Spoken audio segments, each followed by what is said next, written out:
think we can start now. So firstly, good evening. Welcome to everyone who's tuned into Coffee and Childhood. Our very next episode, it's actually a continuation of our previous episode of Parenting Trends. We have some lovely panelists out here who are parents and are working professionals. And we really can't wait to have a conversation with them. Also, while we've entered the rainy season, we can see that there is a lot more which is going on in our personal space where we're trying to get back to our professional work because we were locked in a lockdown for the longest period of time and trying to figure out how to make the rest of the year happier. Although all of us have got the kind of time that we want. Before I introduce my panelists today, I want to quickly tell the audience which is tuned in on Facebook Live as well as here that we are Kids OK Please and Coffee and Childhood, which is a platform where we invite mothers, fathers, specialists who work closely with children and professionals from all walks of life to share their experiences and insights on raising children in the best way possible. We thought what best way then to invite people to come and talk about themselves as parents, because honestly no one asks parents that how's it going. Everyone wants to tell you how to do parenting, but no one's going to ever ask you that how are you doing it, how are you doing it differently. So we hope to moving on. I while I take this opportunity to always talk about what we're trying to do, this is for the people who've just logged in. That Kids OK Please is an evolving privilege ecosystem that we are trying to build, which is going to provide childhood-worthy experiences, deals and venues which will be brought to the human fingertips through the augmentation of technology that's around us. It is being developed right now, and we hope to go live with our mobile application in October 2020. So while with that a little plug-in, we'll keep talking to you about what Kids OK Please does as and when the questions come up, and how we look at it. While we are at it, my team tells me that we are seeing a lot of people who are trying to log in on Zoom, and they've asked us to just hold this for 10 more seconds. I'll again go back to where KOP starts. Kids OK Please was launched last year, and while we were working on the concept, my co-founder and myself, we realized that as dads to very, very young kids, it's important that we bring something valuable to the world. That's where Kids OK Please was born. And today I'm not your regular host. I'm simply filling in for the wonderful Neha Khan, who unfortunately is down with flu and she's lost her voice. And she's an absolute delight to hear. You can see all her episodes on the page. I guess we've got more people joining in on Facebook. I'll now move on to introducing my panelists, and it's in no particular order of preference, but I'm going to simply tell you a little bit about them. Our first panelist is Keisha Lobo. Have I got that right? Is it Keisha or Keisha Lobo? Fantastic. She is an RJ on FM Rainbow. And she's also created a beautiful online series on YouTube called Mind Health, and she's just finished the first season of it.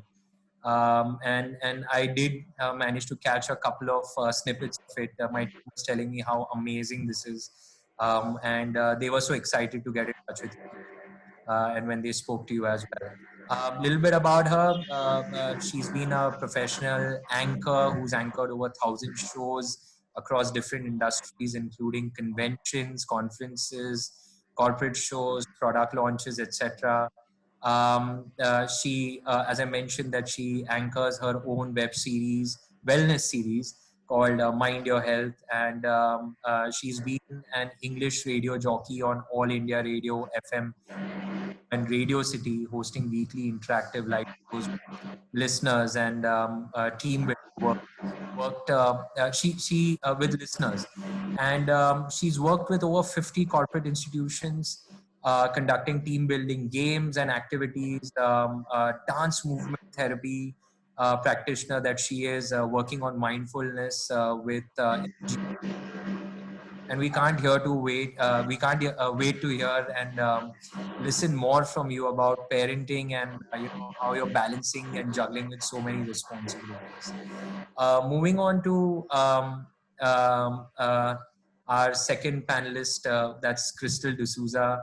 Um, uh, I come from the same school where Crystal D'Souza studied. In fact, her mother was one of my teachers back in primary days, Mrs. D'Souza. We loved, going to her place for some of these odd interactions on paper mache and things like that. So my summer vacations involved that. So happy to do this, Crystal. I know her at a personal level. She's a fantastic human being. She's worked very hard. And she's currently the owner and managing partner of Fun Factory. Um, Let me tell you a little bit more about Crystal, because the world should know. And compare creative. She's a professional party planner. She's skilled in aspects of hosting parties as well as events, no matter how large the group. I think public speaking has been her forever. And all company creatives and personnel are carefully selected by her while she's working on Fun Factory, because she's dealing with the TG that has. It's kids, it's people at large, and it's so important that what's being communicated is done in the best way possible and with maximum energy and positivity, and which she brings. And I've seen her personally do that, and she's been doing this for the last 20 years, and a fantastic person to have on our panel.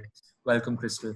Thank you. Moving on to again, I've come across so many forums where it's about the focus is generally on mothers when it comes to parenting, and this is what we wanted to do at Kids Okay Please also, that let's give the limelight to dads, because uh, yes, slowly things are changing. Father's Day is coming up. Hopefully people remember that. But our third panelist is a dad, Rishi Nanda. And I'm going to address you as a dad, not just by your designation, because it's a whole lot of different world out there. And I take solid pride in saying that I'm a dad to two kids. And here we have Rishi. So Rishi Nanda, he's a spiritualist. He's a spiritualist, and he owns a consultancy. He's popularly known in the circles as the spiritualist. Let me put that as a tag, and I'm going to address you that way in most of the session. He takes sessions based on our epics, the Puranas, and the scriptures of Indian mythology. He has co-authored a book called Break Your Leadership Chakravyuh with his wife Mehak Mahajan Nanda. He's been a facilitator since 2014 and has done 500 plus workshops and facilitated 17,000 plus participants in those workshops. He has done workshops for 25 plus industries, delivered to 100 plus corporates. He's done so many sessions across 50 cities in the country itself. And I know that seeing some of his work, just talking to him and listening from some of the other peers, I know that this is going to go places. I was so happy to talk to him when I found out that he started doing. There was a question that came to him when he became a dad, that am I living my dream? And I'll let Rishi elaborate on that when we get on with the rest of the session. So everyone who's tuned in on Facebook and is here on Zoom or is going to see this later in the future when it's on our YouTube channel, I can tell you that we have a fantastic panel, and I'm hoping that the first 10 minutes that I've spoken are going to be completely overshadowed by when these beautiful parents start talking to us about what they do. So with your permission, I would like to go ahead and kick off today. I'll start with our first panelist. responding to my first question, and I'll ask the other two panelists also to respond to my first question. It's a simple one. How has parenthood changed you, and in what ways? So we'd like to hear all three panelists give us point of view about how has parenthood changed them. Over to you. Now there's that awkward silence, but since it's Father's Day on Sunday, I think Rishi, do you want to take the baton first? Nice one. Okay. Fair, usually it's always ladies first, so this time okay, I'll take it. Okay, because of the Father's Day. Okay, fair enough. So for me, honestly, on a personal level, my entire life changed 180-degree because of me becoming a father. So as Ritesh was earlier mentioning, that I had to find a dream or something like that.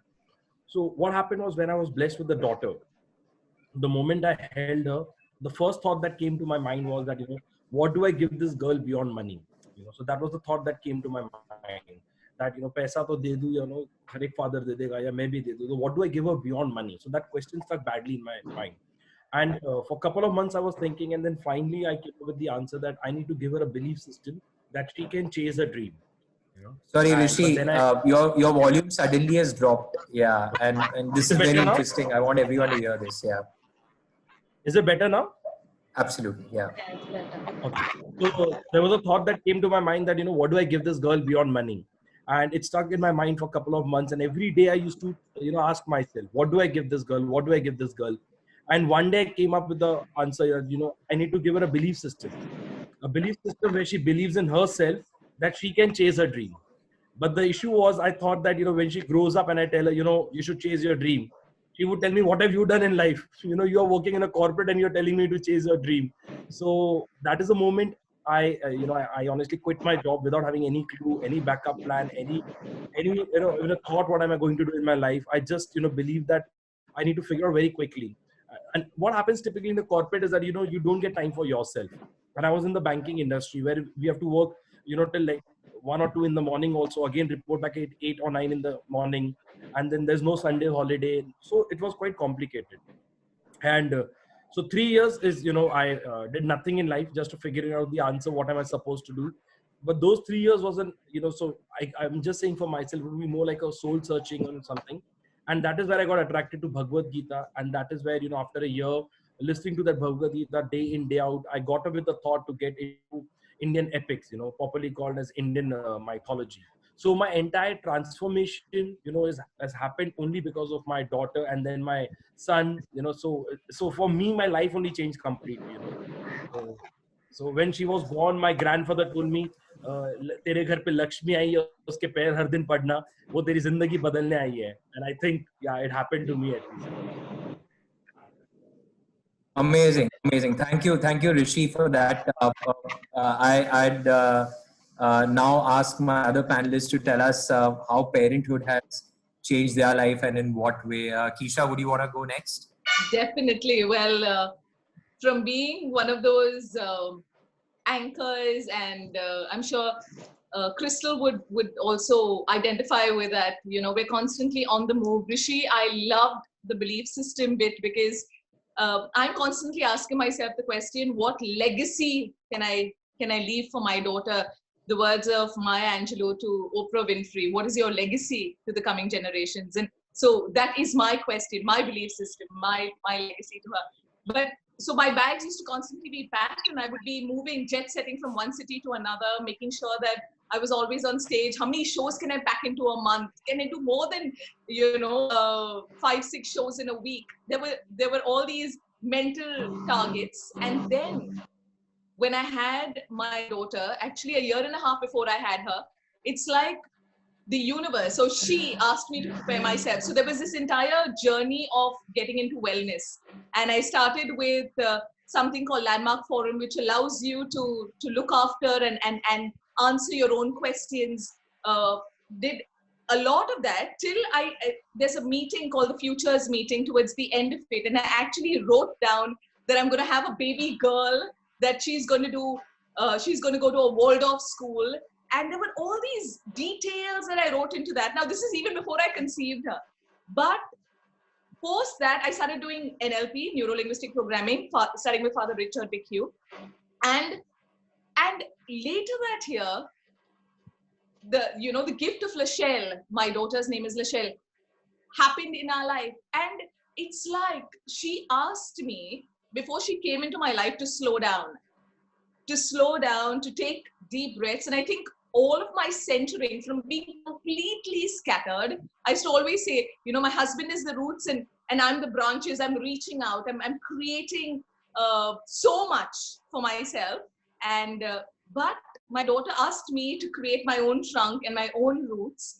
And I think she asked me to slow down. So it's been a journey of studying and becoming a certified Waldorf teacher, learning theater for early years, teaching theater to young kids in an international school, and all of this along with being an anchor, along with being a radio jockey, doing dance movement therapy from TIS. And she's constantly, like today when we had a disagreement and I said, I'm katti with you because that's what she says to me. She said, I'm double dosti to you. And I asked her why, because there's this joke of if there is unhappiness coming your way, you give double happiness back. You be stronger within yourself. So after some time I said, okay, I'm only half katti with you. Then I said, okay, I'm neutral now. She said, now are you dosti? And I was like, I'm 1/4 dosti. And she still is not wrapped her mind around the 1/4 dosti. And now I've entered this meeting with 75% dosti with her. But she was so excited. So if I'm able to create positivity and allow her to find solutions, I think she's brought into her life a mother who's more centered, who's slower, and who's constantly seeing what kind of example can I be for her. So I'm trying to be the best version of myself because I know she's constantly watching me. Fantastic. When I was talking to Keisha and she told me about how the entire evolution took place from before Lachelle to after, it was just so heartwarming. Moving on to Crystal. Crystal, it's your turn now, and all of us are eager to know how parenthood changed your life and in what way. Okay. Hi. You guys can hear me clearly. So I think something very beautiful has happened here today because Rishi and Keisha and myself, even though I guess we've been randomly selected, but at some level, Ritesh, you guys at Kids OK Plays already were looking for something, and I think you found it by putting 3 random people together whose lives have been changed in such a similar way. So Rishi says how he was such a fast-paced person, and Keisha says how she was such a fast-paced person, and myself, it was all about us. I think it was all about me, what I could do, what I could achieve, what I could be, how I could serve myself. Worries were all about me. Everything was all about me and my husband and where we would get to in life. And it's always so fast-paced. And I think when the first time when your child comes into your life is when you learn patience, when you learn how important it is to slow down and experience those beautiful moments. It's a lot of parents today, I think they're not able to experience those lovely moments that the 3 of us, I'm presuming, are really enjoying. It's every single moment that my life just changed from tomorrow what's going to happen, day after what's going to happen, next year what's going to happen, to let me enjoy the now. Let me enjoy the present, because this is what I'm never going to get with her again. So the first 6 years, I just entirely cut everything down. I changed so much from the person that I was to the person that I am, and I changed beautifully. And I think it's just because I took parenting, the responsibility of parenting, so seriously. I wanted to set a beautiful example to her. I wanted that as she grows, she should follow me by what I do, and not by what I say. And that forced me to change my ways first, so that I could set an example to all. So that's like how I've kind of changed. Well, thank you, Crystal. And I think in your expression, while you were mentioning it, I think everyone was correlating to the same emotion. So that's the beauty about being a parent, that one understands the other without even saying too much. So now, before I'll probably throw a direct question at you, and we started with a very general one. And for the people who've tuned in now on Facebook, I'm told a lot of people have. And the people who are going to see it later. We have three wonderful panelists. We're doing Coffee Childhood. It's a continuation of parenting trends. As one of the trend which is being seen, I wanted to ask you about this as parents. And I know your kids are slightly older. They're not the toddlers. They're not just the 2-3-year-old. Slightly above. I know Rishi has two kids, Parth and Kiara. Crystal has a daughter, Kayleen, and Keisha, your daughter is Lishelle, who's 9 years old, if I've not got that right. Lachelle's nearly 9 in 2 months. Nearly. Yeah. Okay. Sorry, I'm just and I would like to add, I have two boys, Dheer and Devansh, who just turned 3. So my question to you all is, and this is coming from over the last couple of sessions interacted with, there's something called gender neutral parenting, and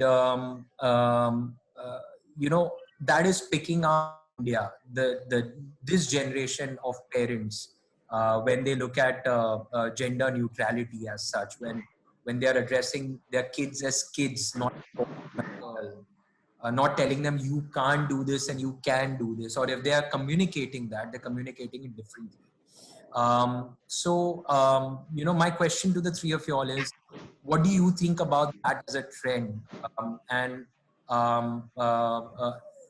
Were you able to identify with that trend being circles? How do you look at gender neutral parenting today? And what's your one word that you would like to tell the parents out there? How should they address it? Can I take it first? Yeah, sure. So I got a boy and a girl. Okay. So therefore I thought that I'll, take this question first. So what happens is I genuinely believe, and our family also. So we are in a joint family. Okay. So my elder brother, younger brother, their respective wife and children. So we are 13 of us who stay together. And there are, 3 boys and 2 kids, 3 boys and 2 girls at our home. And we genuinely believe that you should focus on the skill rather than the gender, If the person has the skill, that is their platform. So let's sharpen the skill that they have. Now there's a possibility. Now let's say my younger brother, he's an amazing chef, So it's okay, boy hai to kya ho gaya? There's nothing called boy and girl, So whatever they like, whatever they want to do, you have to give it to them. And we always keep it a point. We never make a remark, tu ladka ho ke kaise ro sakta hai. I also cry. Usme kya hai? It's better to cry rather than, doing something stupid outside. So it's perfectly fine.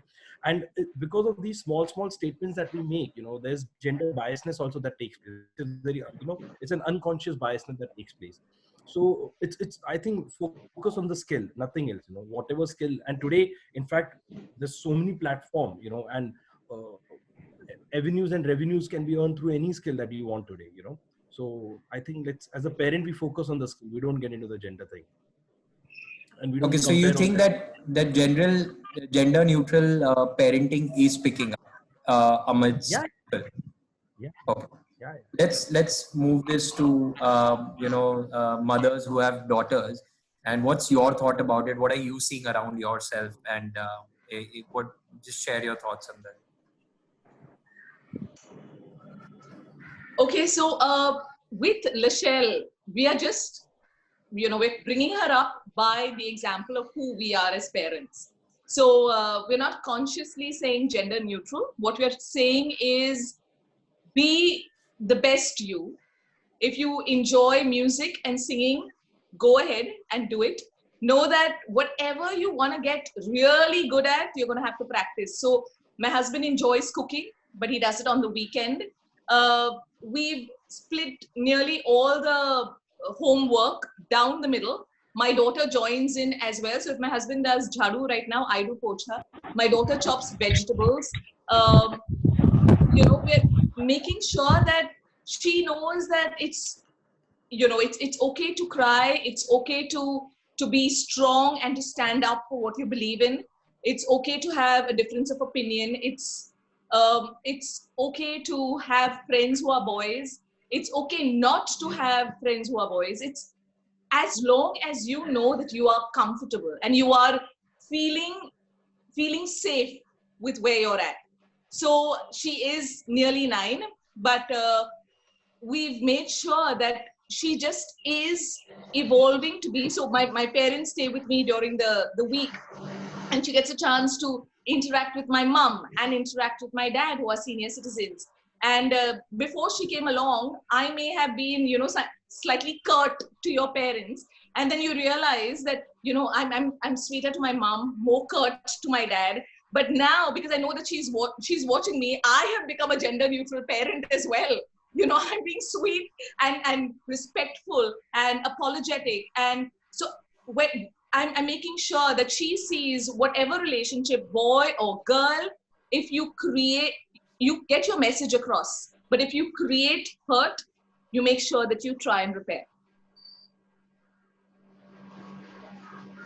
Amazing. Crystal? Yeah, well, I think Rishi and Kisha have done a fabulous job in even voicing my thoughts.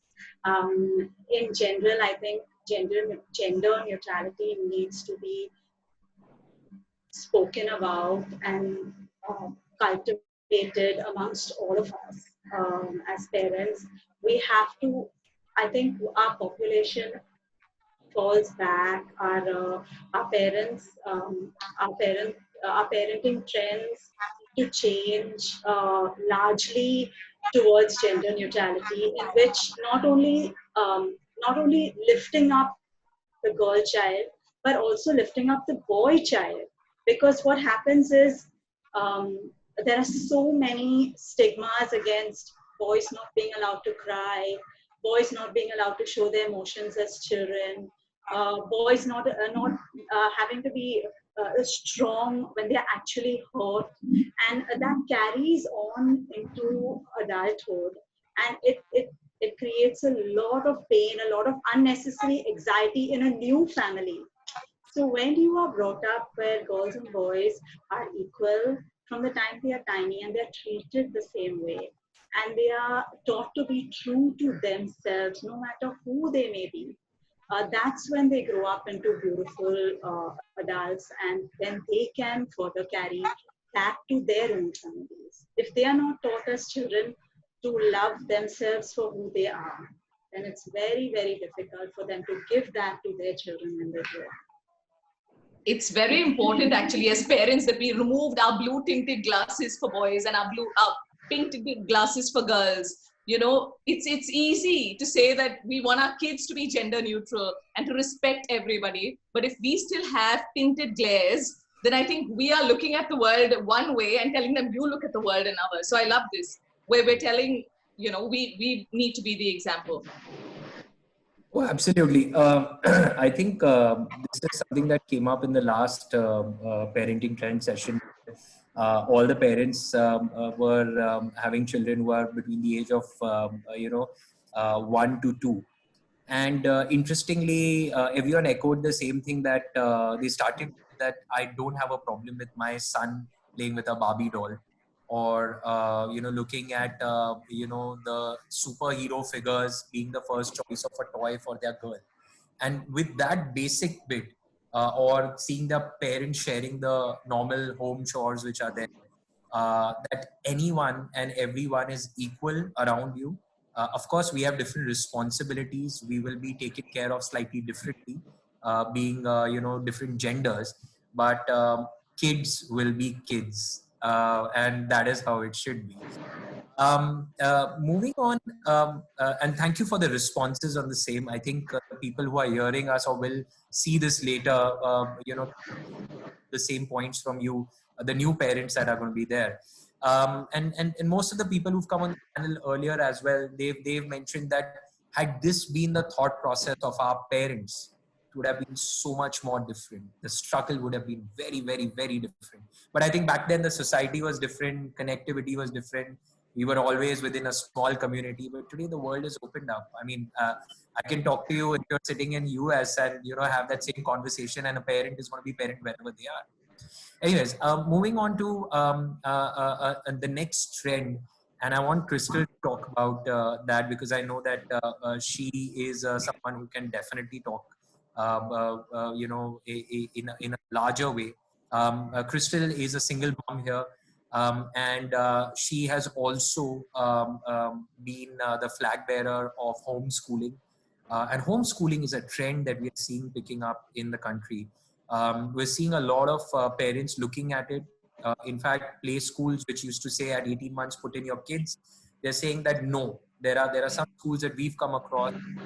Fantastic, the thought process that till the time they're 3, they need to be with you. They need to learn and grow with the parents, and parents need to not put in and at 18 months and put them around other kids. It's not a race. So, Crystal, why don't you tell us about how is homeschooling been?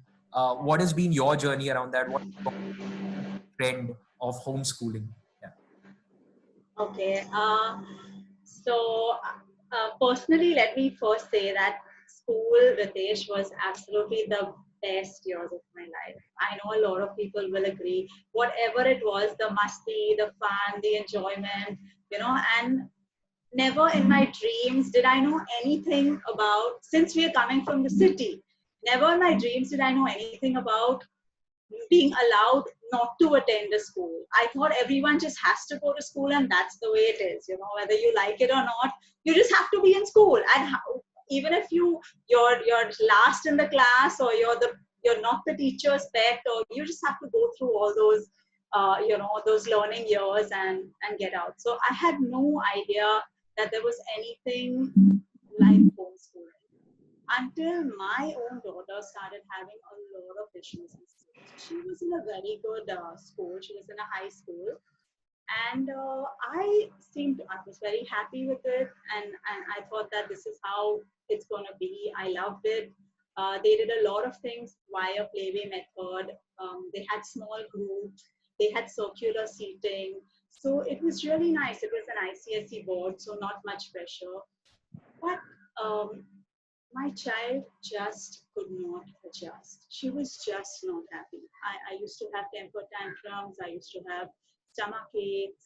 I mean, she used to have temper tantrums, stomach aches, and I just couldn't understand it. And this was for a prolonged period of time. I think she was around 6 years old at the time. And I had just gone through a separation. Sorry, Crystal, your audio has gone very low. Can you hear me? Is that better? Slightly better, yeah. So I had just gone through a separation with my husband, and at that time in preschool, they teach you a lot of things about family. It's all about family. So every single thing, like where does mommy and daddy sleep? What does daddy do? What does mommy do? How do they contribute to the house? Where do you all go for holidays together? So she probably wasn't relating there, and she was having a lot of emotional stress, which she couldn't express to me. And I didn't really know what was going on, because I, used to see that the school was absolutely fine. It was a really lovely place. And then I started getting deeper and deeper into really searching, because my child was hurting, and that was really not something I had planned for. I started searching deeper and deeper. I went online, and then I had a long chat with my mom. As you know, she's a very, she's got so much of experience. And she said, Crystal, I think the child is asking you to get her out of a formal system of education. And that was a complete shock to me. But I went through a lot of procedure to get her out. It was a lot of it was a very, very big decision for me. But I will be happy to tell you that within 6 months of getting her out, she completely changed into a different child. So that was my reason for getting her out. It was basically that she could not adjust to a formal seating arrangement. She couldn't concentrate on just doing one thing at a time. She wanted to do multitasking, and she was going through a lot of emotional stress. So now she's 13 and she's been home almost 6 years. And we are just loving it. We are loving every single day of it. Crystal, first, I'm so happy that you took that decision as a parent to support your child and not give in to the societal norms of saying that no school, otherwise how is it going to work? And it comes from a very, very strong support system. And I know in your case, that's true. D'Souza, who's been a pillar of support ever since. So kudos, fantastic that you could take that decision, and it's not that bad, right? You're seeing positive results about homeschooling.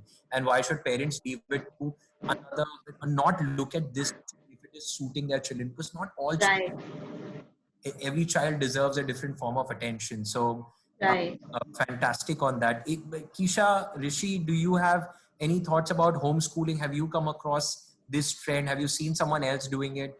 And do you think this parents will pick up, given the fact that we've not had school for the last 3 months, looking at online, people had to take up homeschooling from what may, whether it's a small kid or a slightly older kid, and they've made this the new normal. And this is going to continue for the next 3 to 6 months. So homeschooling has now become a part of the agenda of a parent, that you have to do it even if your child is not a toddler. Yeah. What do you guys think about it? Keisha, would you want to mention something, and then we'll take Rishi's thought on it as well? Yeah, Keisha. For sure, because kids being at home, actually, I'm somebody who constantly believes in the fact that my daughter is learning from who I am. So if she's constantly learning, then she's not only learning from the one vertical, which is called school. She's learning my value system. She's learning our passions. We all love music as a family.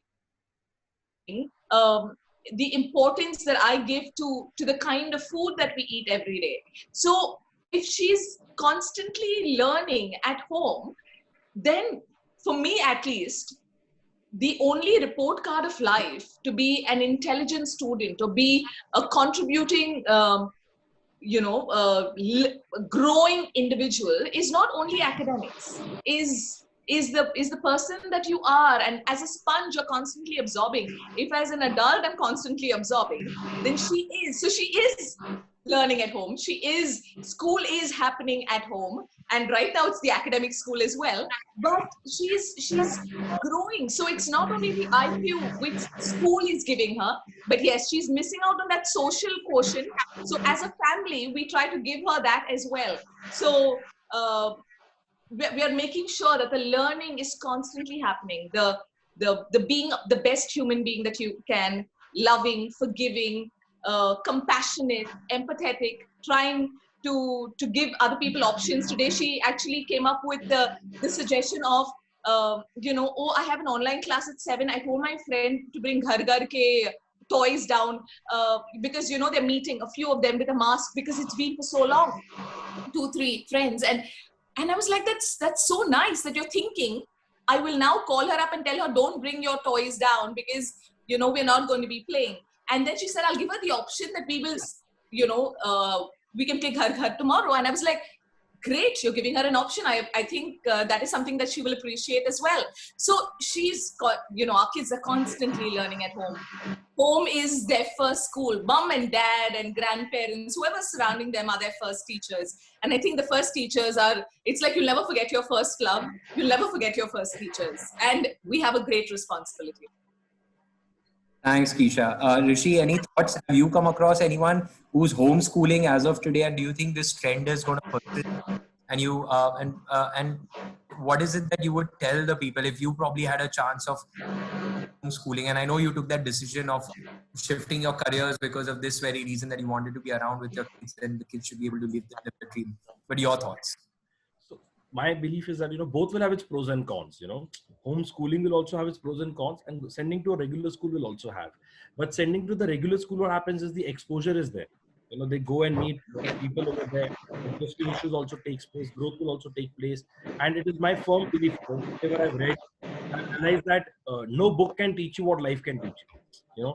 So it's very important for the kid also to go outside the home. Go and meet different people. Now, what happens is when they are at home, they will understand my values. They will understand the world from my perspective. It's not necessarily that my perspective is the perspective. So when they go out, they will meet different people, they will meet different children. They will learn from their perspective also. See what happens if you see, in Chanakya Niti, there's a very beautiful statement that you have. That till the time your child is 5 years old, give them unconditional love. Forgive all their mistakes. But from 6 to 16, be very strict with them, because that is where they're getting exposed to the entire world. They will start listening to other people's values. They will start looking the world from other people's perspective also. So it's a very delicate phase. And from 17 onwards, try to become their friend. So right now also online schools are there, but then obviously the kids miss going outside. The kids miss meeting their teacher physically. The warmth that they had, received from the teacher, that surely get missed. They miss their friends, everything. Right now it's forced, so everyone has to take it. Honestly, there's no option. Right now, even I have to sit here, take a virtual session. There is no option. But the people who would want to go and meet people, they like to interact. They like that, the kinesthetic people. I don't think so. It would be good for them. They would like to go out and take session. But again, to each its own. I'm with Crystal. If my child would have been going through it, I would have done the same. I don't care what the world would have thought. I would have taken a step, what is good for my child. But it's again situation based.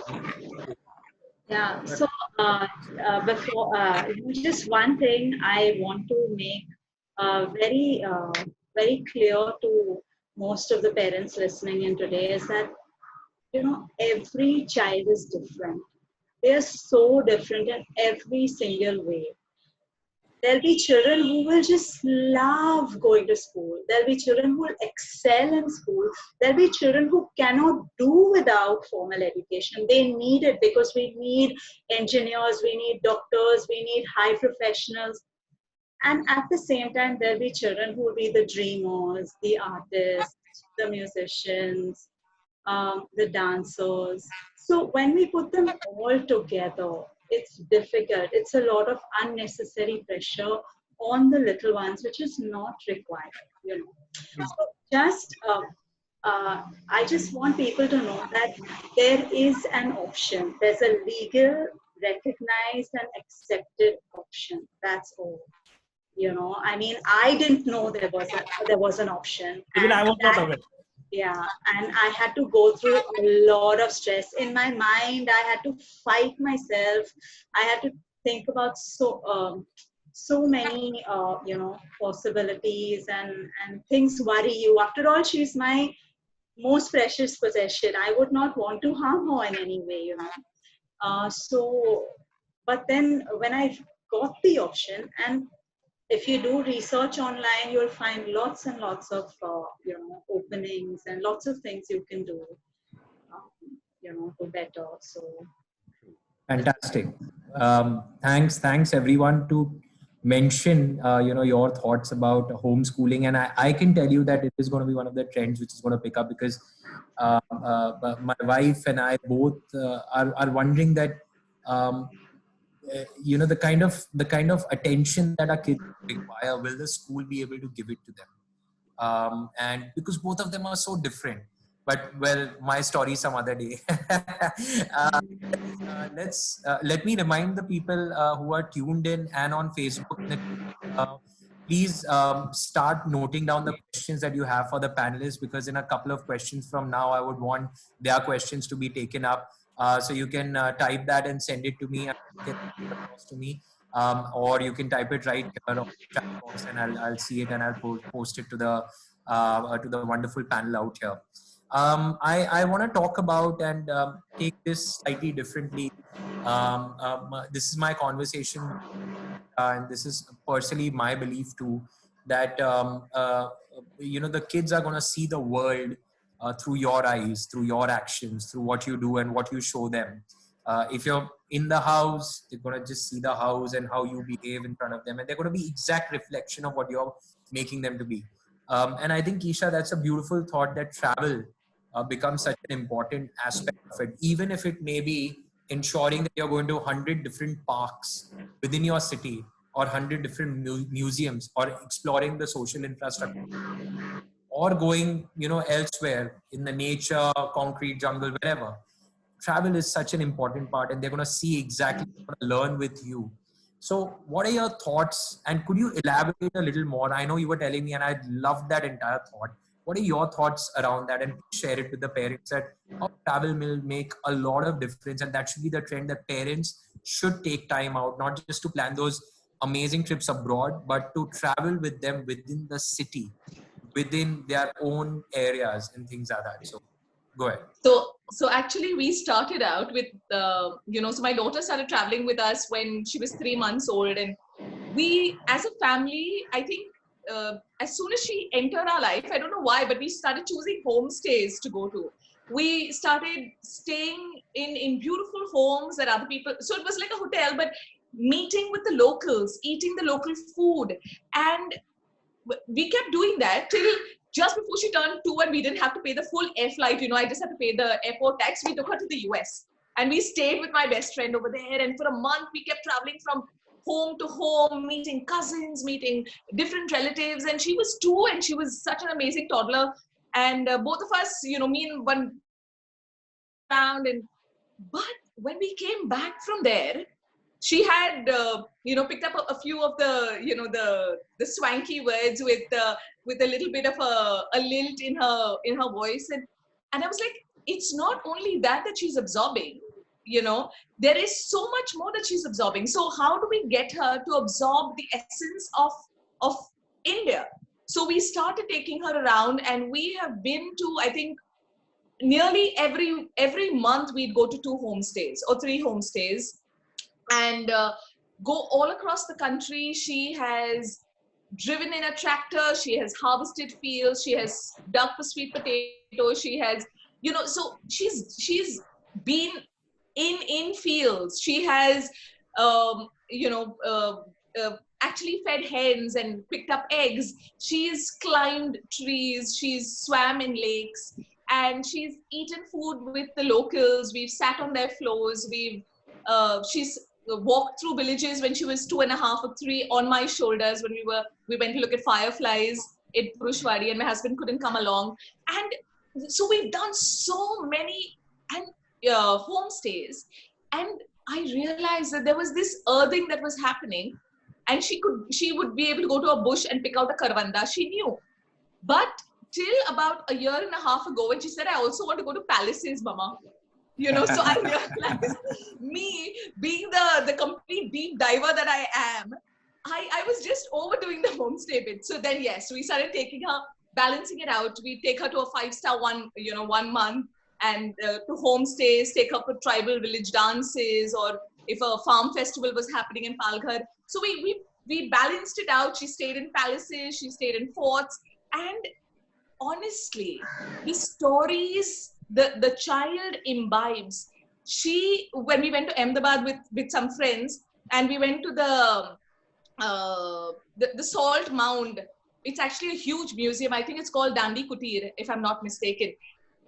So they gave you these sensors to walk around the museum, and your headphones would pick up the different sensors. My then 6.5-year-old. So you enter. For 1 hour, you get a whole round of the, whole Dandi March and all of that. And then you come out. We entered at 3 o'clock. She was sleeping on the floor, listening, going past one sensor, coming back. And she loves information and knowledge and understanding. She came out with the 6 o'clock batch. So I had to sit down with her on the floor. So we had gone with friends. So I think when you're traveling, your child falls in love with understanding stories, falls in love with the essence of the place. And we've got one life to live. I think the only way that we can live multiple stories is by meeting up with locals in different places. And I'm glad that Lachelle brought that into our life. We started traveling so much more. But before she came along, I think we had 2 holidays. So she brought in travel. Amazing. I think travel within the city or outside is something that brings so much value to a growing child, and they pick up so many things around us. while most of the kids are only going to rely on books to see what a cow is and what a well looks like and things like that. But travel absolutely opens up the imagination of the kids, and that's what we're trying to do here at Kids Okay Please. We know that we're going to be using the city around us, and our mission is to make the city a more having said that, I wanted to quickly move on to a question directed to Rishi. Rishi, in my chat with you, you spoke about a belief system, and you spoke about how your son accompanies you at some of these sessions which you conduct. That means he's becoming a part of your daily work. That means you are going to try even harder to make it better, and be the hero or express yourself and make him believe that whatever I am doing is fantastic, but you can do even better than me. So how do you put that thought across? How do you communicate it to him? And what do you want to tell the other parents that talk to your children about your work, and they will love you for it? And this is how it's going to go. So if you could just elaborate on that, we'd like to hear. And that's, I think, is a very crucial parenting trend. I was talking to my team about it. More about from you. But what happens now, to be honest, a lot of time we believe that when we are at home, Rishi, your volume is... Now is it better? Better. So a lot of time we believe that, you should not get your office at home and you should not take your home at office. A lot of time people believe this. I believe you should never take your home to office. Fair enough. But always get your office at home. Discuss with your wife, discuss with your children what you're doing. Otherwise, there's no topic to talk. There's nothing to talk. Otherwise, what are you talking? To them. There's nothing to talk. So what, consciously, my wife and I, what we do is, we'll sit every day. We'll try to, listen to each other, what she's doing, what I am doing. Because then over a period of time, a vision alignment took place. She also started taking interest in my work. My content, everything she helps me to design. My workshops also she helps me with the back-end stuff. And the incident that you're talking about is that, when my child was hardly 3.5 years old, he didn't have the, at that time, the confidence to, stand on a stage and talk to people. Now, just by telling him, kuch nahi hota, tu kar sakta hai, kuch nahi hota, tu kar sakta hai, I really feel, it doesn't make any sense. So what we did was, I was to attend a session, where I was taking a session for 400 people. So I took him over there, my daughter and my son, and they were sitting in the audience, and I was giving the entire session.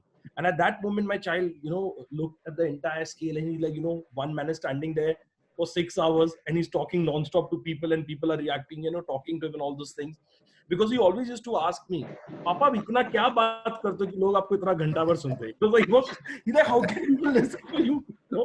So for him, I think I was useless in his mind by that time. So I took him for a session over there, and then that is where he saw that it's possible for a person to stand and address a large crowd. And so now he has already addressed a crowd of 800 parents in his school. So he stands in the center, he's all alone on the stage, and delivers his dialogues alone. I think that, and now also, whenever I'm preparing any PPT, I will make my children sit next to me. I will explain them the flow. As Keisha also said, that stories are something that people remember. And I just keep sharing stories with my kids. Every aspect of my life. It could be work, it could be travel, it could be challenge, the PPT, the flow, the takeaway, the learning. So they will come and say, why don't you change the background of the slide? I will do it for them. Because if I stop taking the inputs, they will stop giving me the inputs, and it doesn't make any sense. I always take the inputs. I will take, which color is looking good, which font is looking good. Now they have the confidence to even, talk. Like, right now we were doing the setup of this. My son was actually sitting in front of the laptop and, trying to talk as if he's giving a lecture. So they listen to the stories, they talk, and they deliver. I think for every parent, I genuinely feel it's very important to share their work. Don't hide your child from the world. Tell them everything. That is how you make them ready to face the world. So I talk to them about my work. I talk to them about the challenges that we are facing. All sort of challenges. Obviously, we'll dilute it and we'll share it with them, but we share it with them.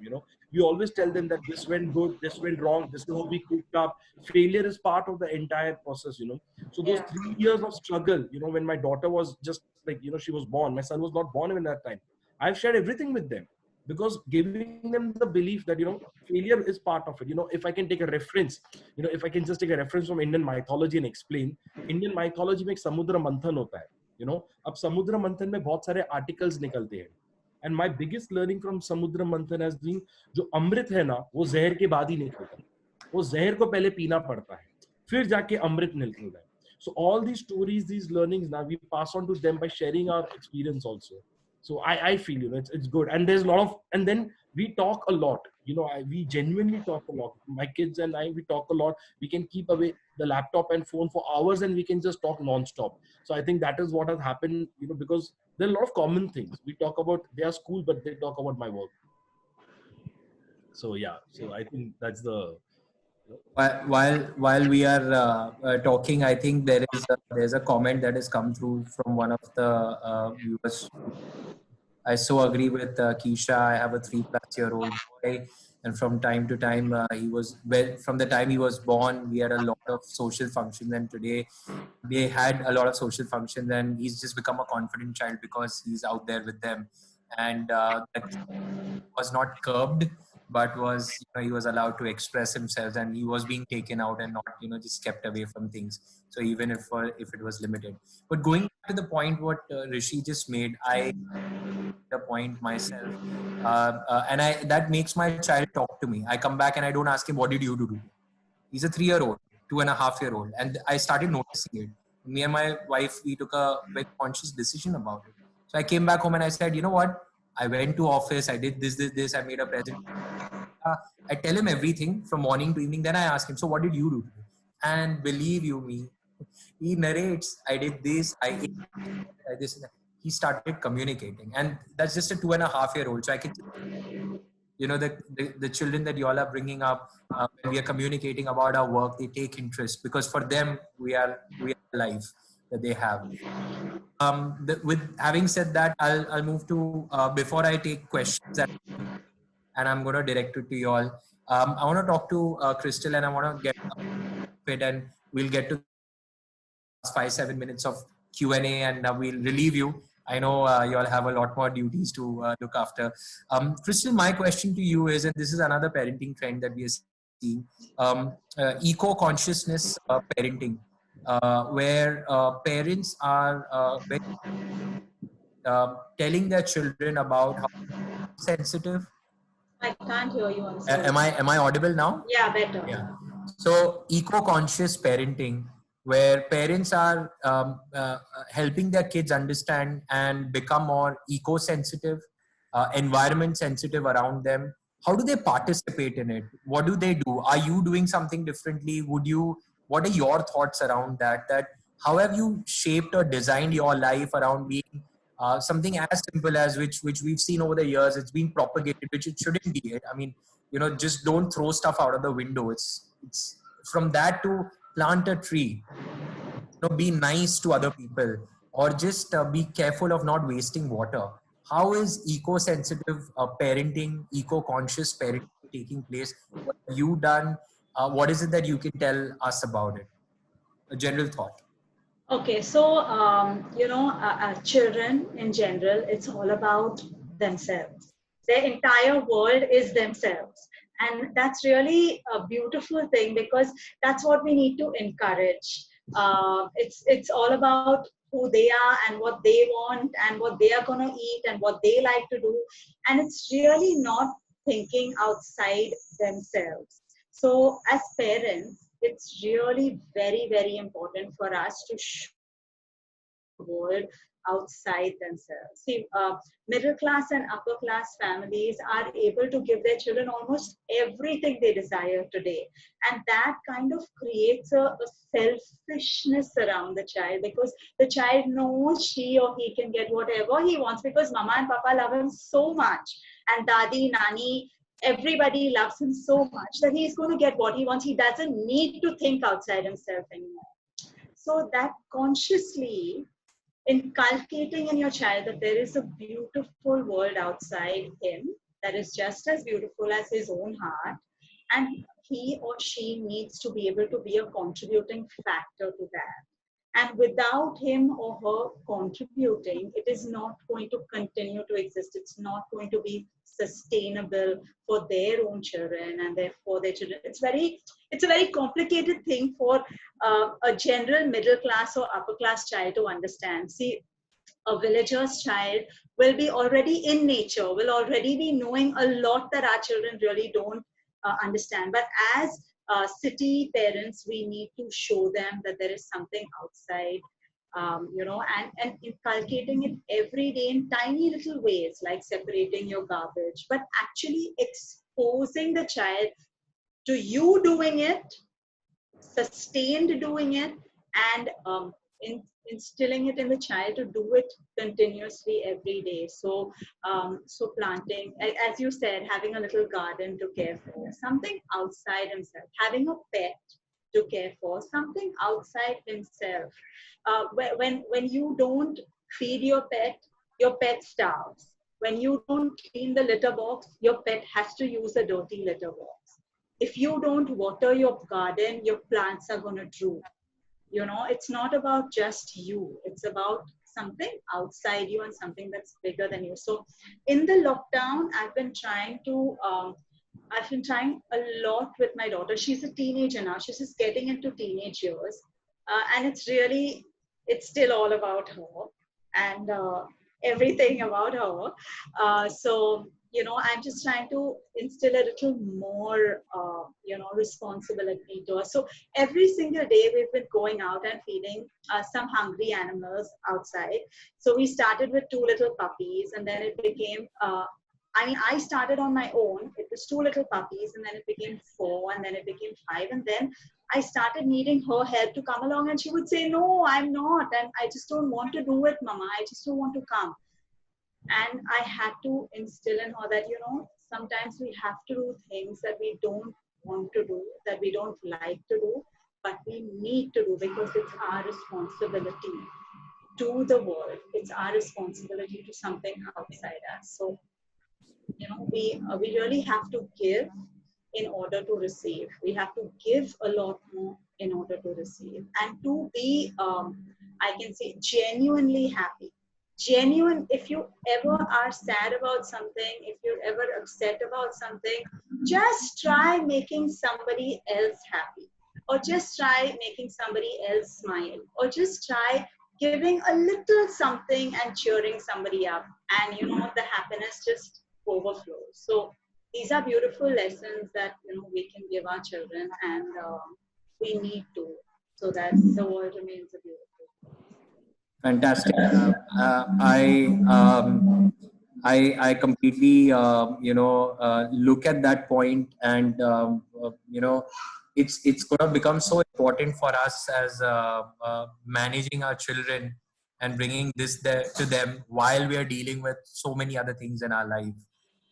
We now sit as parents and we think that probably our parents had it so tough at the same time they had it. We are going to get it, even in a more, because back then the world was very different. It was not as corrupted as it was today when it came to the environment also. But what we are going to give to our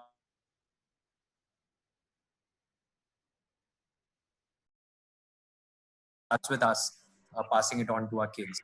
I have a few questions that have come up. Thank you, panelists. But before we take those questions, okay, I'm going to jump right to the questions, given the paucity of time that we have. This first question which is on the chat, and I have a couple of them on WhatsApp that I've received from Facebook.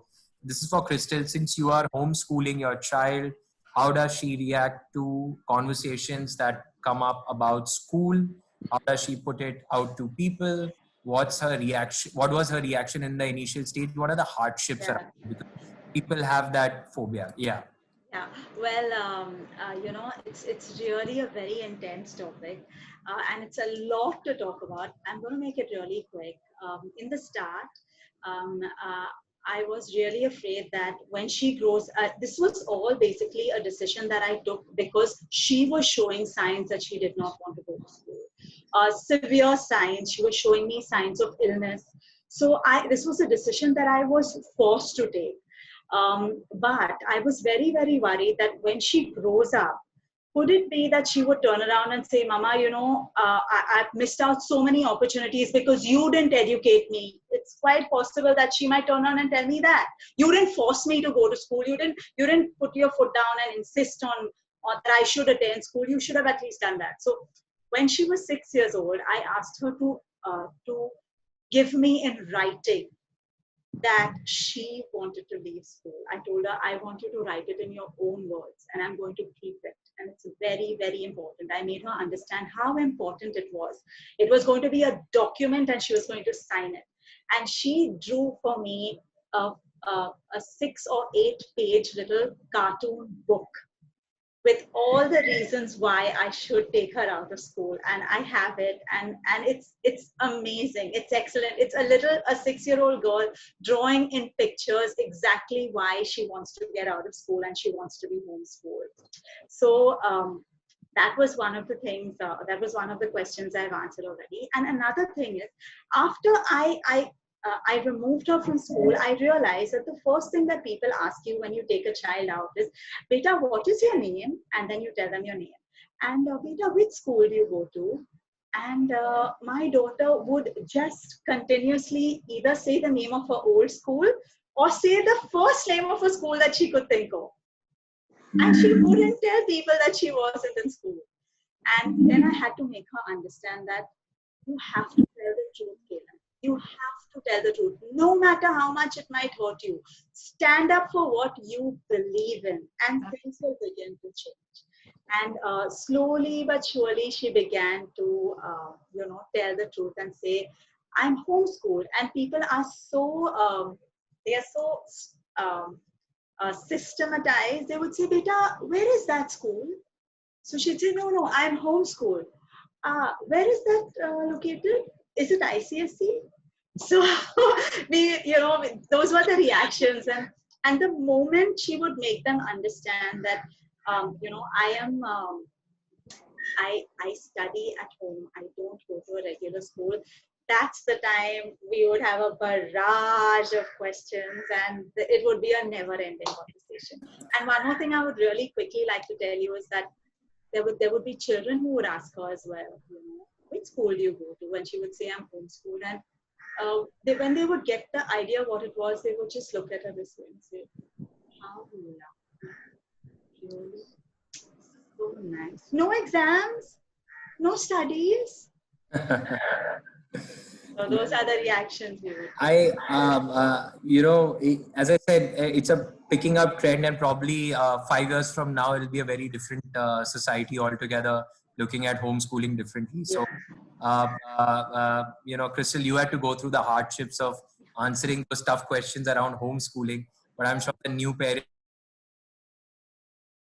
will, embrace it differently. There's another question, which is for the entire panel, that while we are in the lockdown, which is the first place that you would want to go with your child as soon as things open up and you're actually ready to go out there in the world and, be with them. So, which is the first place? This is for The all beach. 3 of you. The beach. The beach.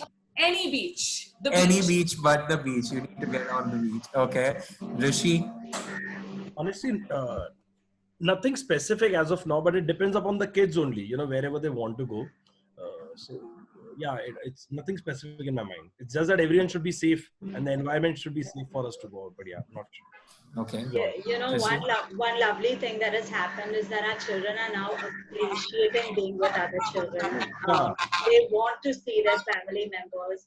They want to go out, even if it's just for a walk or to the beach or to watch a movie outdoors. They're So really any place would do. understanding. Yeah, any place will do. Just to add, Ritesh, earlier you were saying the ecosystem. This lockdown, now the kids are well aware now. They automatically understand that now we have to take care of Mother Nature. Otherwise, we have to take care of Mother Nature. So no, it's actually so true that around us is going to be looked upon very differently, and public participation is going to continue to increase, and it'll be parents who can really drive that.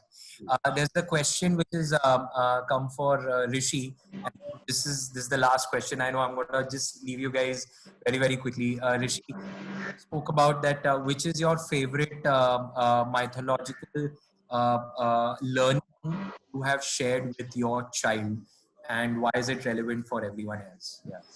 So even if you check with my son also, they because of the lockdown, they listen to all the stories. But for me, earlier also, when I spoke to you, I said that Chakravyuh is a very important story. In fact, I have shot a small video also of my son where he shared the story of the Chakravyuh and his learning. And I asked him, so Abhimanyu Chakravyuh is basically where he enters the Chakravyuh in the Mahabharata war. He knows how to enter the Chakravyuh because he was in the womb of his mother, and Arjun could guide him how to enter, but Arjun could not guide him how to come out. So I asked him, what is the learning from this? He said, Papa, I've understood the day I need you, you will not be there.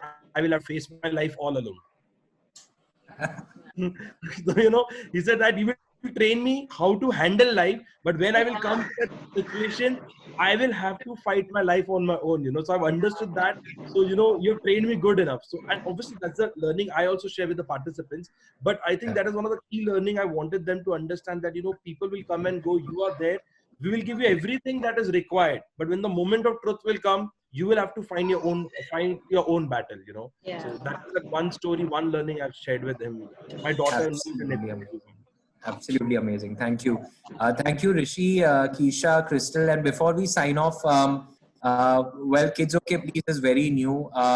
You've heard about what we are going to do and things like that. If we can have each of you all just mention that what comes to your mind, what do you think Kids OK Please will probably do for the ecosystem?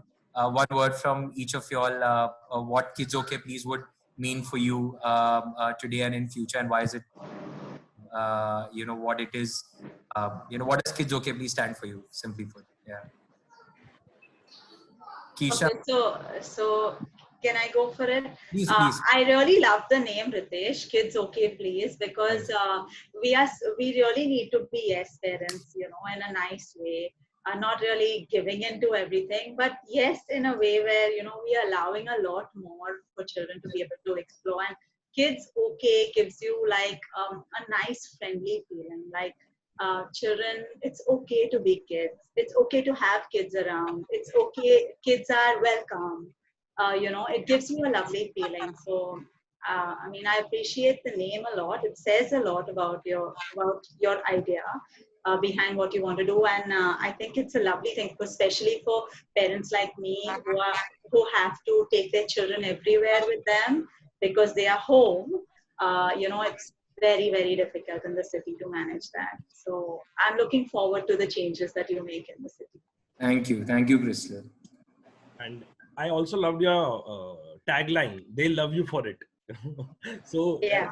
It gives you a comfort also that the kids, because honestly I think Hamleys and Kidzania, there are only these are the two concepts that come to my mind where our children actually go and they get engaged, and we as parents are also rest assured that the kids are safe over there. So and young people like you coming over there, Amit is there and all those things, so looking forward for it, so, and all the practical learnings that you're going to share with the kids. So that is what I'm actually looking more. Absolutely. Love the name, because Kids OK Please just says that whatever is planned, the kids have to be okay. They have to be okay mentally and physically and emotionally. So this, whatever is being offered, Kids OK Please. Make sure that is what is being looked at. So I think that's brilliant, because that's the mindset that I have as well when it comes to the wellness series that I'm doing. So Kids OK Please, family. I think today you're saying parents OK Please. Well, we coincidentally have a blog which is going to start next month. It's called Family OK Please, where we have content for Kids OK Please, Dad OK Please, and Moms OK Please. You'll see the kind of not just the content, but the stuff that we're going to be selling. Educators as well as so many e-com players have come to us stating that we want a very focused approach, and we don't have just a market out there. There has to be, because these are important. Someone needs to pick for you. Someone needs to have, handpick these. So Kids Okay Please is going to be the nanny of the future. Guide the parents. Don't worry. Ensure that your child's childhood is going to be marvelous. That's what we're going to stand for. So, hoping that more people like yourself become a part of our journey. Thank you for taking time out. And we hope to interact with you all more as our journey continues.